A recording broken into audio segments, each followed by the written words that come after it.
پچھلی آیات میں اللہ سبحانہ و تعالی کی تعریف اور توصیف کے علاوہ ہم نے اللہ رب العالمین کی قدرت کے بارے میں یہ پڑھا کہ رحمت کا کوئی بھی دروازہ ہو، اگر اللہ رب العالمین اسے کھول دیتے ہیں تو کسی میں اتنی قوت اور کمال نہیں کہ وہ اسے بند کر سکے، اور اگر اللہ رب العالمین انسان سے کوئی چیز روک لیتے ہیں، اسے عطا نہیں کرتے، تو کسی میں بھی اتنی قوت نہیں ہے کہ وہ چیز لے سکے یا وہ بند دروازہ کھول سکے۔ یہ وہ عقیدہ ہے جو ہم ہر نماز کے بعد اذکار میں دہراتے ہیں،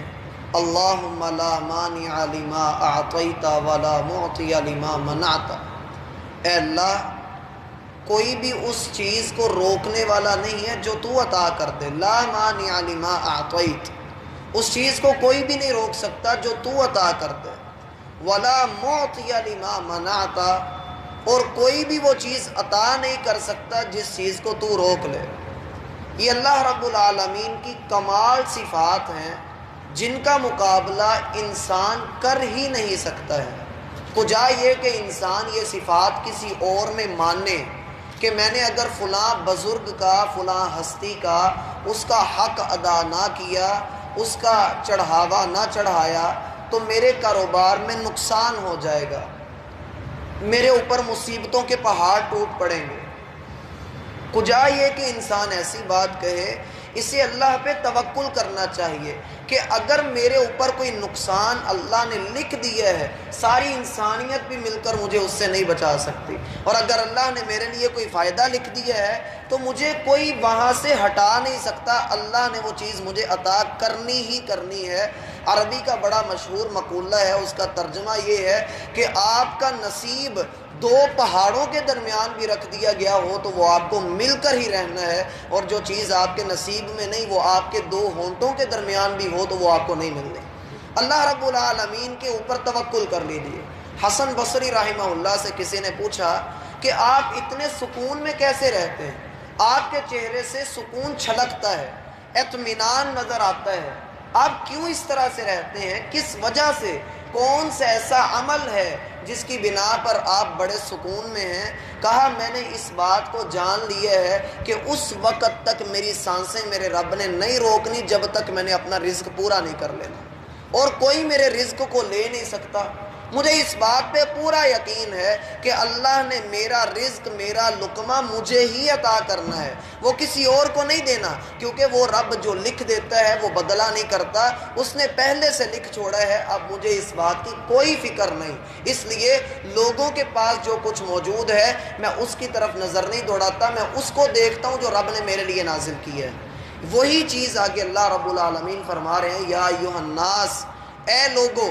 سارے لوگوں کو مخاطب کیا گیا ہے، اور اگر الناس کو خاص بنایا جائے تو اس میں مسلمان بھی آتے ہیں، اس میں منافق بھی آتے ہیں، اس میں کافر بھی آتے ہیں، اس میں دنیا کے ہر مذہب کا بندہ آ جاتا ہے۔ اس لیے ہم کہتے ہیں کہ اللہ نے یہاں ہر ایک کو مخاطب کیا ہے، ہر گروہ کو مخاطب کیا ہے۔ یا ایھا الناس اذکروا نعمت اللہ علیکم، اللہ نے جو نعمت تم پر کی ہے اس نعمت کو یاد کرو۔ بڑی بڑی نعمتیں ہیں، لیکن جس نعمت کو خاص طور پہ اہل علم نے اس آیت کی تفسیر میں ذکر کیا وہ یہ کہ اللہ نے تمہیں جسم عطا کیے ہیں،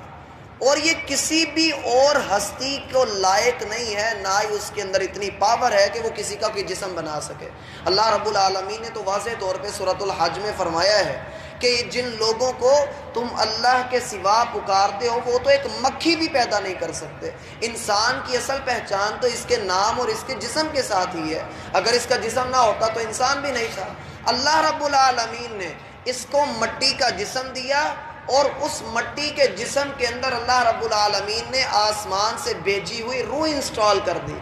اب یہ سافٹ ویئر اور ہارڈ ویئر مل کر ایک جیتا جاگتا انسان بن گیا۔ اذکروا نعمت اللہ، اپنے اس جسم کو ہی دیکھو، وفی انفسکم، اللہ فرماتے ہیں اپنے جسم کے اوپر غور کرو، اپنے آپ کے اوپر غور کرو، افلا تبصرون، کیا تمہیں اپنا جسم نظر نہیں آتا؟ اسی کے اندر اللہ نے بڑی نشانیاں رکھ دی ہیں۔ ہم دیکھتے ہیں، ہم نے سورہ روم کے اندر یہ بات پڑھی تھی کہ اللہ کی نشانیاں اس بات میں کہ اس نے تمہیں مٹی سے پیدا کیا، پھر ایک انسان کی اولاد بنایا، پھر تمہیں زمین کے اندر پھیلایا۔ اللہ کی نشانیاں اس بات کے اندر کہ اسی انسان کی اللہ نے ایک بیوی بنائی، اس بیوی اور بندے کے درمیان اللہ نے محبتیں پیدا کر دیں، اس محبت کی بنا پر تم آپس میں محبت کرتے ہو۔ اللہ کی نشانیاں ہیں کہ ایک جوڑے کی اولاد ہونے کی بنا پر اللہ نے تم لوگوں کے پھر بھی رنگ میں اختلاف رکھا، تمہاری زبانیں مختلف بنا دی، تمہارے انداز مختلف بنا دیے، ہر 70 کلومیٹر پہ لہجہ بدل کے اللہ رب العالمین نے رکھ دیا۔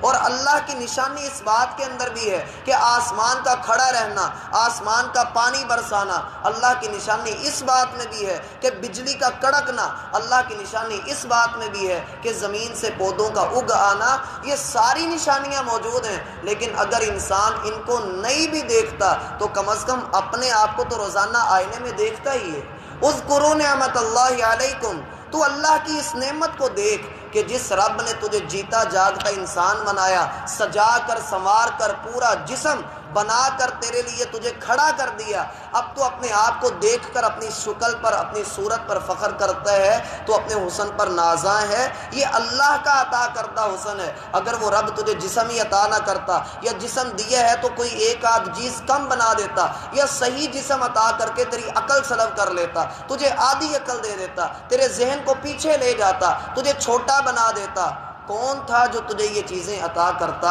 حل من خالق غیر اللہ یرزقکم من السماء والارض، کیا اللہ کے سوا بھی کوئی ایسا خالق ہے؟ کیا اللہ کے سوا بھی کسی کے اندر ایسی صفت ہے جو انسان جیسا انسان بنا سکے، جو اللہ کی تخلیق جیسی تخلیق کر سکے، جو اللہ کی بناوٹ جیسی بناوٹ بنا سکے؟ یقین مانو کہ لا الہ الا ہو، اللہ کے علاوہ کوئی معبود برحق نہیں ہے۔ یہ اللہ کی الوہیت کی دلیل ہے۔ ہم نے سورہ لقمان کے اندر بھی یہ بات پڑھی تھی، خلق السماوات بغیر عمد ترونہا، تیری نظر دیکھتی ہے کہ اللہ نے آسمان کو بغیر کسی ستون کے بنایا ہے۔ اگر تجھے نہیں یقین آتا تو آسمان کی بلندی کو دیکھ، اس کے اندر اللہ کی نشانی کو تلاش کر، تجھے وہ دور پڑتا ہے تو زمین کے رنگوں کے اوپر غور کر لے، کہیں یہ پتھریلی ہے، کہیں یہ ریتلی ہے، کہیں میدانی علاقے ہیں، کہیں پہاڑی سلسلہ ہے، تیرے رب نے یہ بنایا ہے۔ ھذا خلق اللہ فارونی ماذا خلق الذین من دونہ، یہ اللہ کی بنائی ہوئی چیزیں ہیں، تو دوسروں کی بنائی ہوئی کوئی چیز لے کر آ، دکھا، دلیل کے میدان میں کھڑا ہو، بتا، پھر پتہ لگے کہ تیرے الہوں کے اندر کتنے گیٹس ہیں اور ہمارا رب کون ہے۔ اور پھر اسی طریقے سے اللہ رب العالمین نے ایک ایک جہان کو، ایک ایک مخلوق کو اللہ نے جس طرح سے سنوار کر بنایا ہے، پھر ہر انسان سے یہ سوال کیا، حل من خالق، حل من خالق غیر اللہ، کیا اللہ کے سوا اب بھی کوئی بنانے والا ہو سکتا ہے؟ لا الہ الا ہو، اللہ کے علاوہ تو کوئی بھی نہیں، کوئی نظر بھی نہیں آتا، کوئی ہو بھی نہیں سکتا۔ فَأَنَّا تُؤْفَكُونَ، پھر تم کہاں گھیرے جاتے ہو، کہاں بہہ کے جاتے ہو؟ کچھ عقل سے کام لو۔ اس کا یہ بھی مطلب ہے کہ تم خود ادھر نہیں جا رہے، تمہارا کوئی گرو ہے جو تمہیں ادھر لے کر جا رہا ہے، کچھ انگلیاں ہیں جن کے اشاروں پر تم ناچ رہے ہو۔ انسان کو اسی لیے اللہ کے رسول کا فرمانا ہے، غور کرنا چاہیے وہ کس سے دوستی کر رہا ہے، وہ کس کے ساتھ بیٹھ رہا ہے، وہ کس کے ساتھ بات کر رہا ہے، وہ کس کو اپنا پیشوا بنا رہا ہے، کس کو اپنا راہبر بنا رہا ہے۔ اور یہاں پر بڑے افسوس کے ساتھ کہنا پڑتا ہے کہ ہمارے اہل اقتدار، ہمارے بڑے حکمران، ان کی زبانوں سے کچھ ایسے الفاظ نکل رہے ہیں کہ جن کو سپورٹ کرنے کے لیے، جن کا دفاع کرنے کے لیے ان کے جو سپورٹران ہیں، جو ان کے پارٹی کے اندر ان کی عوام ہے، ان کی جو پبلک ہے، وہ ان کو سپورٹ کر رہی ہے۔ کس وجہ سے؟ کہ یہ ہمارا لیڈر ہے۔ اور کئیوں نے تو یہاں تک کہا کہ نعوذ باللہ، اگر اللہ کے رسول کے دور میں ہمارا پارٹی لیڈر ہوتا تو ابو بکر کی جگہ اللہ کے رسول اسے خلیفہ بنانے کا حکم دیتے۔ اس طرح کے برے الفاظ۔ اور پھر بدر و احد کے صحابہ کے بارے میں یہ کہنا کہ وہ ڈر گئے، بزدل تھے، ڈرپوک تھے، یہ کس قدر بڑی بات ہے۔ فَأَنَّا تُؤْفَكُونَ، انسان غلط کو غلط بھی نہ کہے، برے کو برا بھی نہ کہے، ماننا کہ انسان سے غلطی ہو جاتی ہے، انسان غلط الفاظ بول دیتا ہے کم علمی کی بنا پر، یا جوش اور جذبات سے مغلوب ہو کر کسی کی بھی زبان سے ایسے الفاظ نکل گئے ہیں، لیکن اس کا یہ مطلب تو ہرگز نہیں کہ اگر کسی نے غلطی کی ہے تو ہم اس کو غلط بھی نہ کہیں، ہم اس کو یہ بھی نہ کہیں کہ بھائی تو غلط کر رہا، الٹا یہ ہم اس کا دفاع کرنا شروع کر دیں تو پھر وہی بات کہ فَأَنَّا تُؤْفَكُونَ، یہ شخصیت پرستی یاد آتی ہے۔ ہم بت کو سجدہ نہیں کر رہے، ہم قبر کو سجدہ نہیں کر رہے، ہم کسی اور آستانے پہ جا کے چڑھاوا نہیں چڑھا رہے، لیکن ایک جیتے جاتے انسان کی غلطی کو غلط نہ کہہ کر ہم اس کی عبادت کر رہے ہیں۔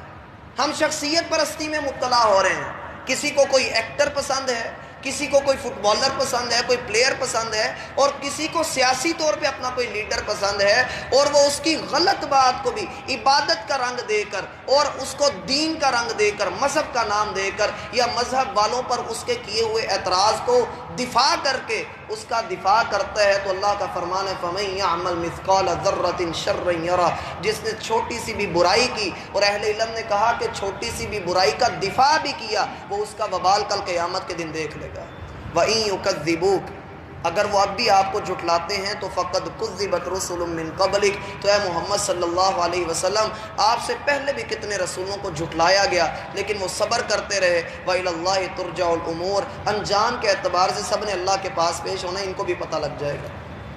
کہ کون سچا ہے اور کون جھوٹا ہے۔ اللہ ہمیں سمجھنے کی توفیق عطا فرمائے۔